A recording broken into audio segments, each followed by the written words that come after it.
Just for fun, try this one on for size. Which Nobel Prize-winning music legend once invited Jimmy Buffett onto a sailboat just to talk songwriting at sea? Got an idea? Well, here's another one for you. Which iconic hit was scribbled on a napkin in 5 minutes after a margarita and a sunburn? Think you know it? Drop your guesses in the comments. No Googling. I'll circle back with the answers soon. While you're thinking, let me welcome you to The Versed Music Legends. I'm Dick Carlson, and today we're diving into the life of a man whose music became more than sound. It became a state of mind. Stay tuned because later you'll hear about the day a seaplane carrying Jimmy Buffett and Bono came under gunfire, and how Buffett's lifestyle empire stretched across so many homes, even his friends needed a map to keep up.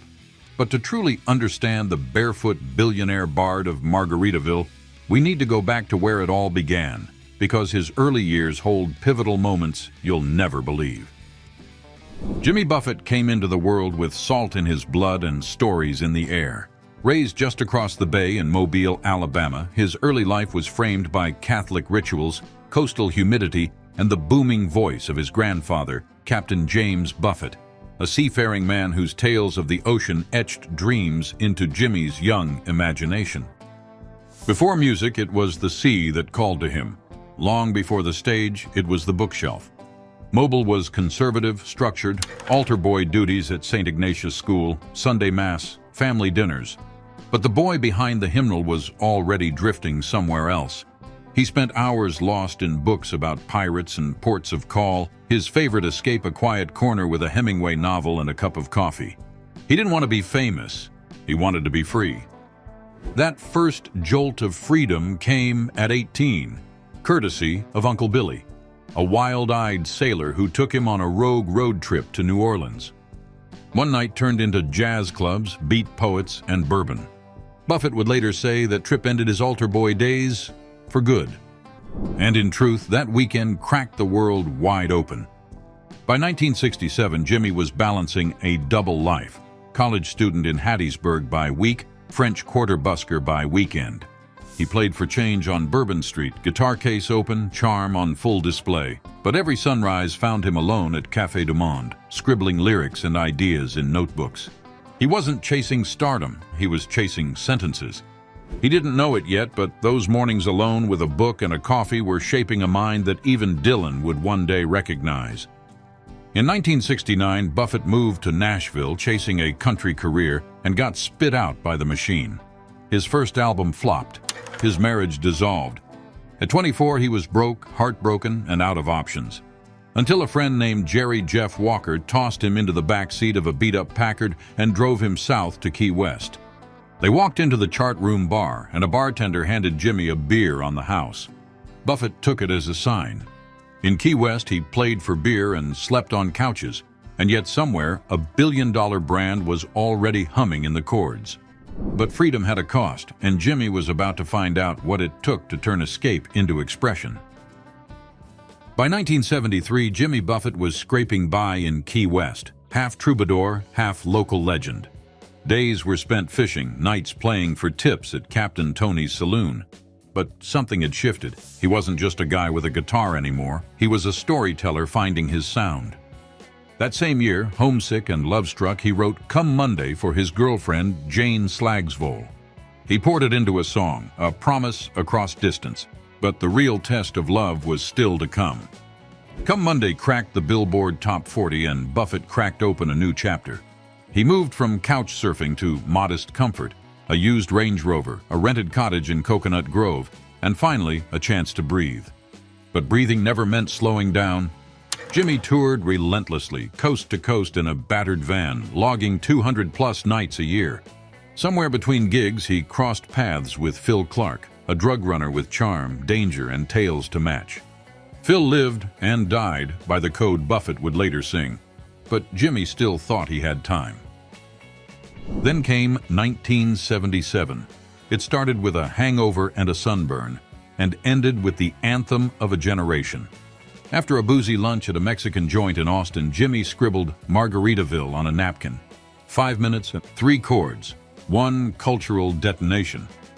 The song soared to #1, 8 on the charts, but more importantly, it gave Buffett a mythology. Fans weren't just listening, they were dressing up, tossing inflatable sharks, bringing beach balls. It was more than a concert now, it was a carnival, and he was the high priest. That same year, stranded after a rough boat trip in the Virgin Islands, Jimmy hallucinated a cheeseburger. Starving, sunburnt, and desperate, and that's when the cheeseburger fantasy struck. Cheeseburger in Paradise was born, blending survival with satire, and only deepening his island poet persona. Materially, the Buffett world began to swell. A modest Key West home, a 33-foot sloop named Euphoria. Backstage spreads with Cuban sandwiches and Land Shark beer before it had a logo. Spiritually, Jane was still his anchor. She wasn't just the girl in the song, she was the gravity in a life built on drift. But success doesn't always come with a map, and Jimmy was about to find out what it meant to become the mascot of your own myth. By the mid-1980s, Jimmy Buffett wasn't just riding a wave, he was the tide itself. Margaritaville had exploded into something beyond the charts. That little song, it had grown into a whole world. And Jimmy, he had to live inside it. Concerts had turned into full-blown beachside pilgrimages. Fans came dressed like parrots, pirates, pineapples, whatever tropical alter ego fit. They weren't just fans anymore, they were citizens of his world. Parrot heads, they called themselves, a term coined at a 1985 Cincinnati show when Jimmy noticed the sea of Hawaiian shirts swaying like some sunburned church. It was more than music, it was ritual. And behind the scenes, the barefoot troubadour became a boardroom phantom. He built the Margaritaville empire from the sand up. Restaurants, resorts, merch, even his own tequila line. By the late 90s, Buffett was clearing $100 million a year. That guy hustling drinks for tips, he grew up to fly barefoot into boardrooms and walk out richer than his label bosses ever imagined. But that kind of mythology comes with a tax. Jimmy sold freedom, but now it was his job to perform it. Every show had to deliver escapism, every public moment a vibe. And when your brand is no worries, there's no space to fall apart. In 1994, a Grumman seaplane Buffett was flying, crashed on takeoff in Nantucket. He walked away, but the silence that followed spoke volumes. Then, in 1996, flying into Jamaica, his plane was shot at by authorities who mistook it for a drug runner's aircraft. Bono was on board. Jimmy cracked jokes, made a song out of it. He turned gunfire into lyrics, but the near miss left a scar even if he laughed it off. It was funny in headlines, but in the cockpit, it changed something in him. Back home, the pressure leaked into his personal life. Jane had been the anchor, but even anchors get pulled. Years of touring, temptation, and distance wore them thin. They separated quietly, a drift that felt more painful than public. Buffett had created a fantasy, and now he had to live up to it. But the man behind the myth was fraying. And when the escape artist needs escape himself, the only way forward is inward. The 2000s didn't slow Jimmy Buffett down, but they did change his direction. He was still selling out stadiums, still the sun-baked Pied Piper of escapism. But behind the scenes, something quieter was happening. The man who once said, "I don't want to be famous, I want to be free," was learning that true freedom sometimes comes from facing yourself. After two near-death crashes, one into the waters off Nantucket in '94, another under gunfire in Jamaica in '96, Buffett started asking harder questions. He called a therapist. He started wearing shoes on stage. That plane crash? That therapy call? That was Buffett learning that even pirates have limits. Those crashes didn't just rattle his wings, they grounded his soul. He also started writing more, and not just songs. In 1998, A Pirate Looks at 50 hit #1 on the New York Times bestseller list, making Jimmy one of the few artists to top both music and literary charts. It was more than a milestone, it was a fulfillment. He'd become what he always wanted, a writer who made people feel. In the midst of it all, a quiet miracle. Jane came back. Remember Jane? The girl from the love song? She came back. And this time she brought peace with her. After years apart, the two reconciled in the early 2000s, moved into a waterfront estate in Sag Harbor, and started living slower. Buffett swapped tour buses for bicycles, late nights for long dinners. Remember that love song he wrote all those years ago? It took losing Jane and winning her back to truly understand what it meant. He added to his fleet a Falcon 900 jet dubbed Hemisphere Dancer and a 124-foot yacht named Drifter. But the flash wasn't the point. For Jimmy, these were floating writing rooms, freedom in motion. He was still barefoot most days, still up before sunrise with coffee, notebook, and a book in hand, chasing sentences like he did at Café du Monde decades earlier. And quietly, the brand kept booming. Margaritaville hotels, frozen foods, even a retirement village in Florida where fans could live the song in real time. But all empires, even tropical ones, face the same horizon. And Jimmy Buffett, escape artist, businessman, poet, was beginning to consider his final verse.